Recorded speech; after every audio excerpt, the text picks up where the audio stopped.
Hi, Olivia here from Urban, and joining me today is Uno Homeloans founder Vincent Turner.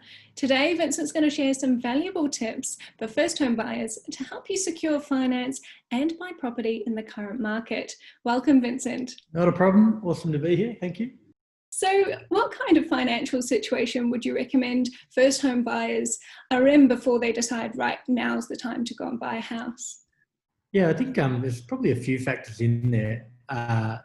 One of them obviously is a financial factor. I think you have to have there's two real things. You sort of have to have enough money. There has to be a deposit, and that's kind of a mechanical thing. We'll talk more about that. But I think you also need to be a little kind of stable in your financial situation. A mortgage changes from a rent situation because you're suddenly having to pay this thing every month, and it's kind of not negotiable. It causes major problems later. And so being on top of your finances, like knowing with some stability, here's how much we earn, here's how much we spend, and therefore it's somewhat predictable. I think those two things are really, really critical. I think the other thing as well is to be mindful of where we are in the property cycle. Like, you can always find a good property. If for some reason you're like, oh, we've got a kid on the way, we need our own place, we've got to start putting marks up on the walls or whatever. But if you have the opportunity to time it into a cycle, then that can be a thing to think about as well. Definitely, because it must be very difficult to decide when is the right time to buy. That's a question we get through Urban. Is when do I buy a house? Look, the thing that I think you have as an advantage with it being a first home buyer, assuming that you're buying for yourself or even to buy and then ultimately move out of and keep as an investment, is if you have a long time horizon, then financially, you tend to be okay over the long term as long as you haven't bought a complete lemon. And so timing, is important and is a factor, but, isn't the be all and the end all. These things move in cycles and you tend to be able to ride out the cycles. So I think it more comes down to, do you feel comfortable every month with a chunk of money from your pay going into this thing, and it's kind of not negotiable that it does that? That's, I think, the most important thing kind of emotionally to be ready for. So one of the challenges that many first-home buyers face is not having that existing mortgage payment track record. So how can first-home buyers boost their borrowing power? Yeah, so those things are kind of linked, but I mean, the banks know that customers can't be expected to have a track record in mortgages when they've never had one, but they do use other heuristics, I guess. And so they will look at your credit, and the Australian market now works on a thing called positive credit reporting. It used to be the case that if you did something wrong, then that would show up. And the only thing they'd know is, oh, well, they forgot to pay a credit card once 7 years ago. Yeah. But how it works today is that it's positive credit reporting that says we can see that you regularly pay a phone bill and that you regularly pay a personal loan and you've had a car loan and you've never missed a payment on that.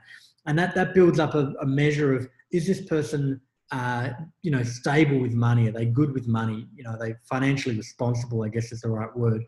And so that's on you, is to do that in whatever capacity. If you don't need debt, don't get it. But if you do have debt, do it well. Or if you do have even an energy bill or a utility bill, they will contribute towards that.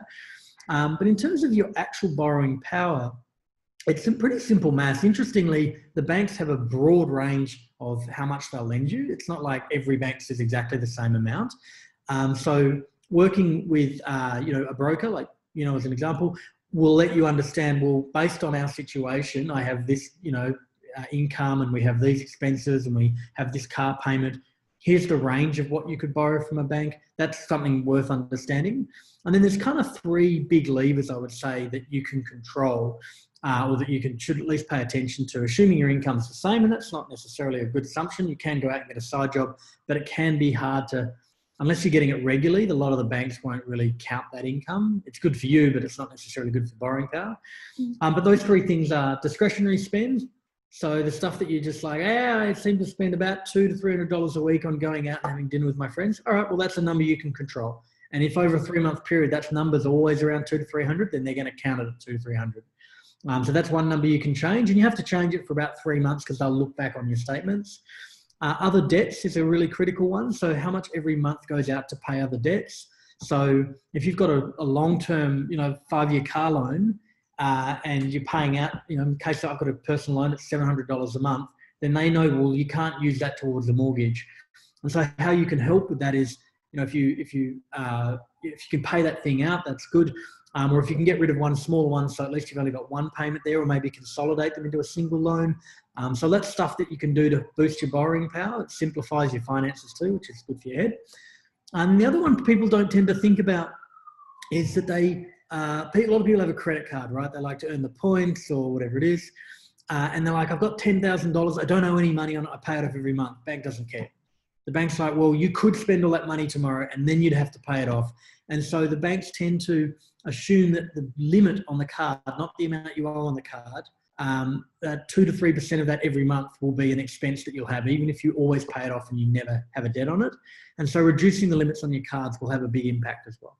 So is there an optimum loan amount, or is there a way of determining how much of a mortgage you can comfortably afford once you factor in your take-home salary and other expenses?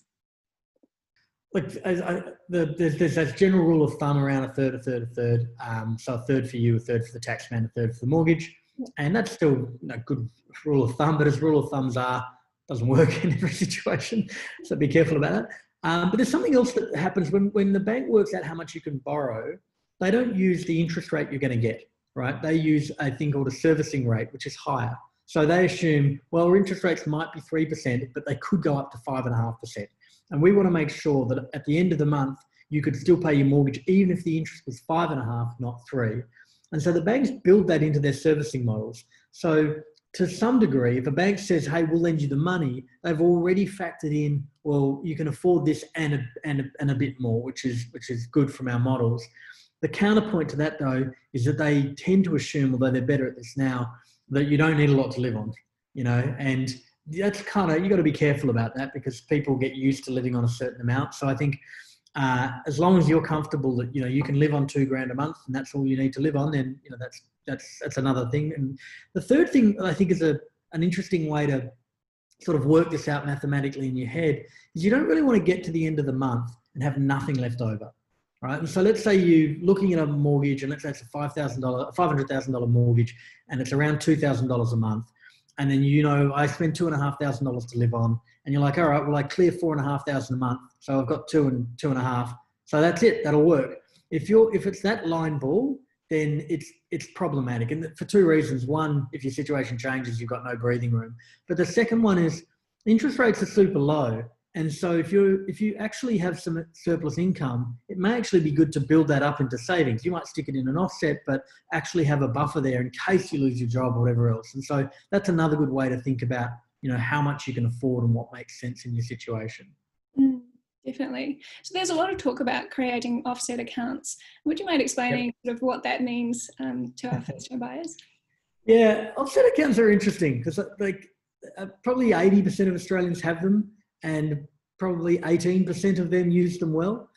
But what they fundamentally do is they say, you know what, instead of making extra repayments and then having to pull the money out later, why don't we just give you a card that is your debit card, for example, like your day-to-day transactional account, and just put all your money into that account.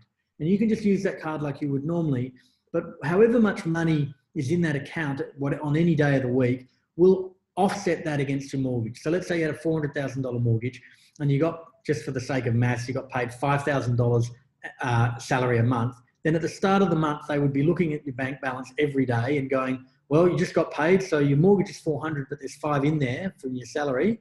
So your actual mortgage is only $395. And they calculate the interest on the $395, not the $400. So it works as a way to reduce the loan balance on which interest is calculated and therefore reduce interest. Now, that's the good part, and that can work well because you can just leave $400,000 in the mortgage and suddenly you've got a $500,000 loan and a $400,000 sitting in your offset, so they'll only calculate interest on the $100,000. That's good use of a mortgage offset. What a lot of people do tend to do, though, is they make those extra payments, but because it's right there, they use it, right? And it becomes a big piggy bank. And what they could be doing is actually paying off the loan, but what they're doing is just cycling their pay back through and feeling good because it's in the offset, but they're kind of robbing Peter to pay Paul kind of thing. So they can play a really fundamental role if you're judicious with your money, but they can also be a bit of a temptation. Yeah, definitely. What about if you have, for example, a business idea and you want to go and invest your money that you have saved? How does that work when you have a mortgage? Well, I mean, if it's your money, it's your money, right? So the only thing that the bank requires you to do legally is to pay off according to a schedule. And that money is the money that comes out of your nominated account, usually your main transaction account, every month, and it goes towards the balance. And the limit on the loan will line up to those payments. And so 360 months, which is 30 years, you'll get a payment every month. And in the first few years, it's mainly interest. And then after time, it becomes mainly paying off the actual loan itself. And if you stick $50,000 in your offset, or even just pay $50,000 off the loan, you don't have to have an offset to do this. You'll then have a limit you can draw back up on, up until wherever that curve goes to. So if you're 10 years into the loan and you had a $500,000 loan, your limit might be closer to 400 because you should have paid off 100,000 so far. And so that's as much as you can borrow back up of your own money, if you like. But yeah, if you've got money in your offset or you've made extra repayments, it's your money. You can pull back up to whatever that limit is, depending on where your loan's up to. Right, I see. And the bank will show you that in internet banking. Yeah. So what are the benefits of getting pre-approval before beginning your property search? Yeah, so there's probably two main benefits the way I see it. The first of those is one for you, which is that you really have a good sense of what you can buy. Maybe afford's a different question. Like the bank sometimes lends you more than you can afford, and afford is how comfortable you are and how you make it work. But being able to get a bank to actually look at your income and actually look at your expenditure and look at your other debts and credit and say, if you were to go and buy a property that looks like this, like that, you can't just buy anything. You'd have to buy a house or a 2-bedroom apartment, and it has to be in these areas. It can't just be in the back of Timbuktu or something like that. So it gives you confidence that you can go out and look at property. And the second part of that is it tends to give you an advantage in a bidding process, right? If you go into a place that's for sale and you've got two people who are thinking about buying it, the person who has a pre-approval and a proper pre-approval on their finances, not just a online, this is how much we think you could borrow, that person has an advantage because the vendor will be like, well, they're serious because they've actually got a pre-approval, whereas these ones are like, yeah, well, we might get finance, we might not. Just a note on pre-approvals. At the moment, with the vast majority of lenders, you do have to do a little bit of work to get a pre-approval, like a proper one, like what I'd call a conditional approval or approval in principle. It goes under a few different names. You've got to give enough information for the bank to be like, other than the property, we're happy to lend this person $500,000. So go out and find a property. If you didn't do much work, there's a good chance that the pre-approval you've got kind of like, yeah, well, sounds good. We'll wait till we see the actual information, like your pay slips or whatever. Absolutely. So what are your top 5 financial tips for first home buyers? There's a few in varying orders. I'll start with probably the grants. So just about every state has some form of either grant or exemption for first home buyers, but they come with limits and they come with kind of caveats. And so I'm not going to try and give you a run list of those. There's a whole probably article, tool, content that covers that. But there's a good example. A friend of mine rang me yesterday and he's thinking about buying the home that he's renting in, and it's a beautiful little terrace in Sydney, and it's like a beautiful little terrace in Sydney. It's bloody expensive, excuse my language, but it means that he doesn't qualify for any of the exemptions or any of the grants. They just don't apply to him. And I'm like, cool, I like that you love this house, but you're going to miss out on a bunch of help. Why would you, just buy something else first with that help and then buy this place later, or buy a place like it later. So I think using the grants, doing research around first homeowners grant, stamp duty exemptions, builders grants, being able to use your super. I think there's a whole bunch of them, right? So, and that'd be the first 1 or 2 tips, I guess. I think the second one is buying where you can afford. I think a lot of people live in a place, fall in love with a place in terms of an area, and then they're like, that's where I have to buy. And like, just so much of that is an inertia associated with simply where you are. But there's plenty of places that you might want to consider. And I think even platforms like Urban let you understand where else might be beautiful for you. And if you can buy where you can afford, it changes the trajectory of how you can relate to your home, or whether you can improve it, or a whole bunch of things in your life. Financial stress through mortgages is probably one of the worst feelings, and the cause of a whole bunch of other issues as well. So buy where you can afford, and if you can't afford where you are, think about other places you might want to live. The other one is buying where you can add value. If you buy a place and it's done, then there's no way for you to add value. And if first home buyer, even if you live in it, at some point you'll probably sell it. And so if you can add some value to the house and it's clear that you could put a kitchen in or make the backyard nice, and that might take time and you might not do that for a few years. I think that's a really good lens on a property, and that's just good investing 101. And if you're not going to live in it, then try to make sure you're buying a place where you've got good deductions. So it's potentially a brand new place that has all the deductions and can't really add any value, but at least you're going to get some good tax deductions from it on the other side. And then the last one, which is the biggest one of all, that's why I left it to the last one, because I made this mistake and lost $80,000 on a place that was only worth $250,000. I don't even know how that's possible. Was in my earlier years, you've got to run the numbers. You've got to and if you can't do it, get a broker or someone to help you understand, here's what I spend and here's what my, rent might be if I rent it out, and here's what the things are. And if it changes, then this is what's going to happen. So I know I'm going into this eyes wide open. If you're going to go and buy a property, it's a big commitment, and it's not a difficult, complex thing. It's just big, and it means that if you get it wrong, it's wrong big. And so running the numbers and having someone explain the numbers to you and understanding the 2 or 3 big levers, like what if we rent it, what if it drops in value, or what if I lose my job, would be the number one tip of those 5. Yeah. Great advice. I think that's really, really helpful. So thank you so much for your time today, Vincent. Absolutely. Happy to help. If you like this video and want to learn more property tips, then subscribe to our YouTube channel. And as always, feel free to leave any questions in the comments below.